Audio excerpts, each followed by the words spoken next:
Tomorrow is a big day for me. Tomorrow I'm announcing that I'm going to be self-publishing Wilshire Boulevard. And to tell you the truth, I am full of fear. You see, I'm self-publishing Wilshire Boulevard. And that's a first for me because I published other novels, but always with big publishing houses like Random House and Putnam's and St. Martin's Press. This is the first time that I'm going to be going on my own. And I'm very afraid of failure. But see, my self-publishing adventure is not the issue of this video. It's something quite different. It was sparked by this adventure that I'm about to undertake. But there's a point here. See this novel, Wilshire Boulevard, right? I tried to publish it back in 2016, and I failed. I failed because, well, the novel was politically incorrect, shall we say, okay? And because of that, you know, I felt like a failure, like a loser. The first time ever that a novel I'd written had not been published. I felt flabbergasted. And tail between my legs, I just retreated from the whole publishing thing. And insofar as the novel is concerned, see, I just took it and put it in a bottom drawer. I put it in a bottom drawer and sort of tried to forget about it. I knew all about self-publishing and all the rest of it, but I had no intention of going through the self-publishing route because I was afraid of failure. I was afraid that if I tried to self-publish the book, I'd fail and look like a fool. And so I kept the manuscript in that bottom drawer and went on with my life. But see, what happened was that, as I got a little bit older, I mean, this happened in 2016, right? As I got just a little bit older, I'm about to turn 51 now. My fear of failing at self-publishing began to diminish. Or actually, no, it didn't diminish. It stayed the same.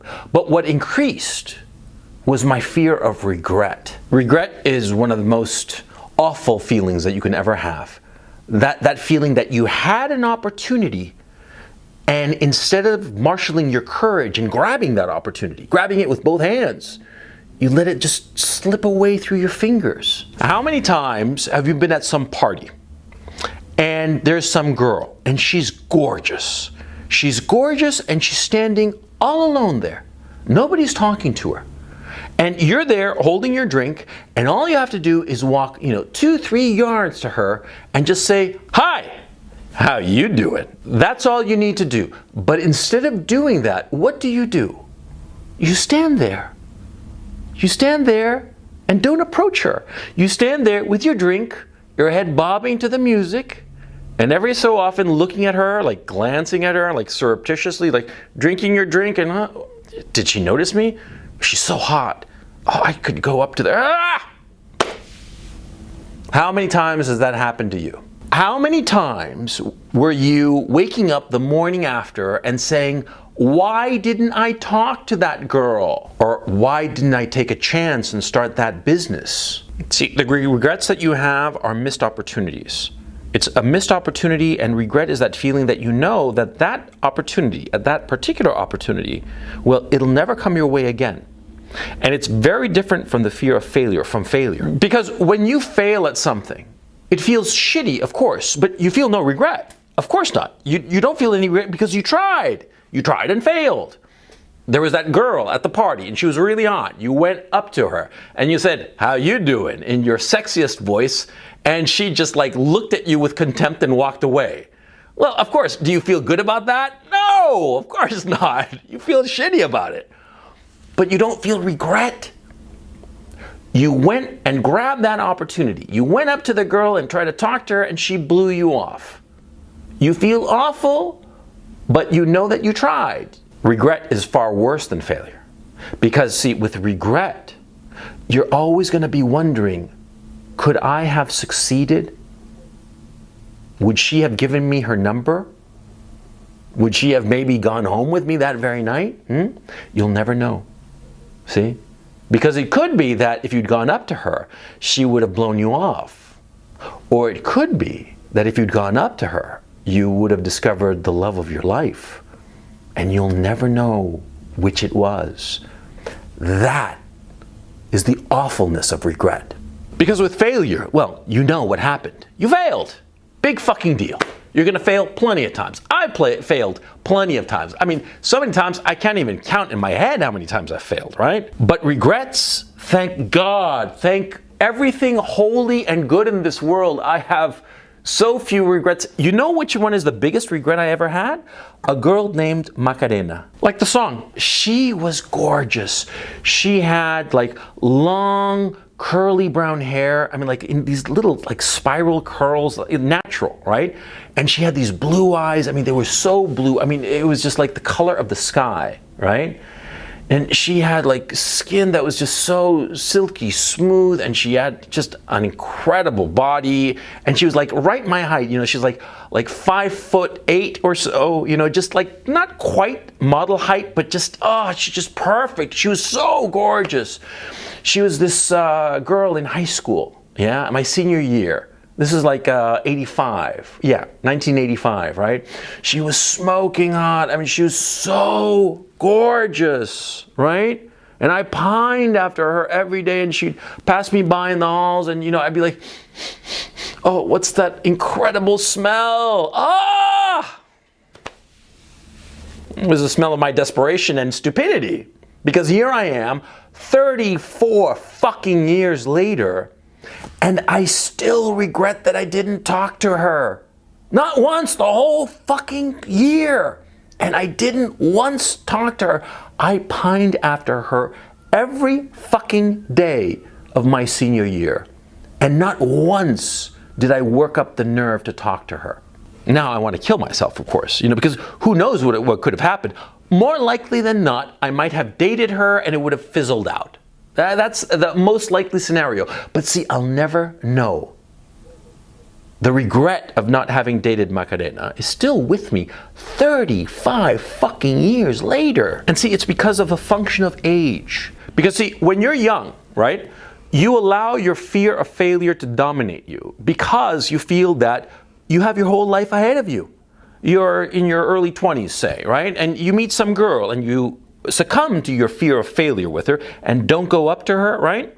And you're thinking to yourself, well, it doesn't matter. I mean, there are plenty of fish in the sea. You know, I'm 20, right? How many decades ahead of me do I have, right? I've got my 20s, my 30s, my 40s even, maybe even my 50s. I mean, this fucking coach, right, he's an old man and he's still bagging them, right? So, you know, I got plenty of time. I got plenty of opportunities. And because you think that you have plenty of opportunities, you succumb to your fear of failure and not grab the opportunities that are right in front of you. And of course, it's not just your opportunities with women. It's your opportunities in your career, in your business, in all sorts of things. In things that you have to control your fear of failure and just dive in. You have to make the effort, especially when you're young, because you see, if you succumb to your fear of failure, then you get used to it. If you don't go up to the hot girl and instead just like say, oh, you know, whatever, and I'm not going to do it, and maybe next time, right? If you succumb to that fear, then the next time it becomes easier to succumb to that fear. And that goes for everything important in your life. Women, careers, friendships, adventures in your life that you will have. Every time you succumb to your fear of failure, you make it easier to succumb the next time. And so your life diminishes. It becomes smaller. You see what I mean? And that's a horrible thing. Imagine you are 70 years old. And like right now you're in your 20s, your teens, or maybe your early 30s, somewhere around that age, right? But imagine yourself, picture yourself at age 70. You know, 3, 4, 5 decades ahead of you, right? Imagine you're 70 and you're a virgin and you're flat broke because you never took any chances in your career or your business opportunities, right?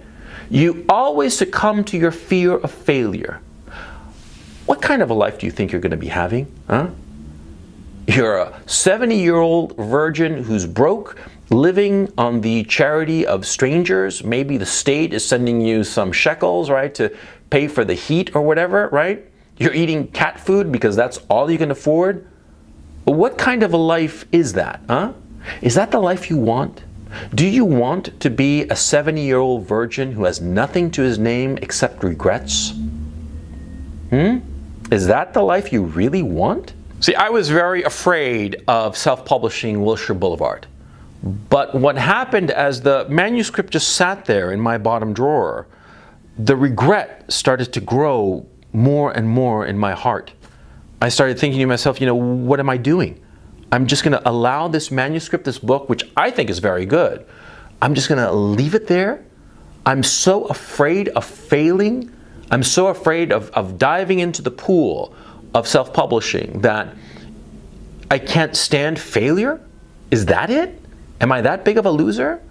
And that's when my fear of regret started kicking in. I started thinking to myself, I'm going to turn 51 pretty soon now, right?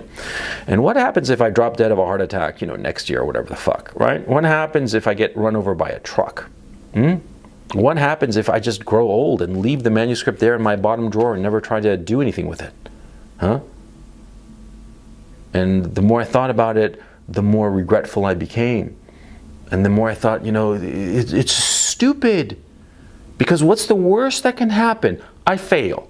I put out the novel and everybody says it's shit and nobody wants to buy it. That's the worst that can happen, right? And am I gonna like that? Fuck no, I'm not gonna like it. But at least I'll know. With regret, you never know.